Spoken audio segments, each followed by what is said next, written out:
Is the Bible really just one big game of telephone? Well, here's 3 reasons why that's likely not the case. Firstly, first century Jewish culture had an oral tradition that was very strong. Secondly, the New Testament authors weren't writing down something that had been shared with them. They were writing down something they witnessed with their own eyes. And number 3, Paul, who wrote 2/3 of the New Testament, wrote down his experiences because of what was passed on to him by direct eyewitnesses. So what do you think? Is that helpful? Does it raise more questions? Leave them in the comments below. Run the intro.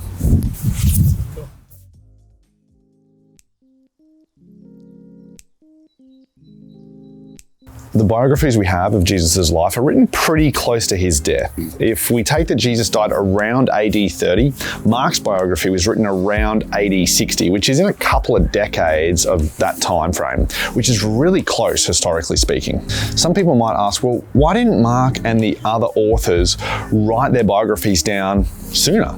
And the answer is, they didn't think about it, because culturally, the Jewish people were an oral tradition. For example, when the Jewish temple was burned down by the Romans in AD 70, the Mishnah, which is part of the Jewish Talmud, was reconstructed entirely from memory. In fact, one of the main reasons they began to write things down is because the message of Jesus began to spread into the Greco-Roman world, which was a literary culture. And so they had to begin to write the message down so that the Greco-Roman world could understand the message of Jesus. Oral historians are important because they're either eyewitnesses themselves or they've spoken to people who were eyewitnesses. Whereas oral tradition is passing on events about people that are all deceased and the people who witness those events are deceased. So when we look at the documents of Matthew, Mark, Luke, and John who write biographies on the life of Jesus, they are either witnesses to the events of Jesus themselves or they're passing on information of eyewitnesses. Which might lead you to ask where the author of 2/3 of the New Testament, Paul, fits in. Well, I'm glad you asked. In 1 Corinthians chapter 15, verses 3 to 8, Paul uses some rabbinical language that lets people know that, hey, the information that I have about Jesus, I'm passing on to you, but it's not original with me. In other words, I didn't make it up.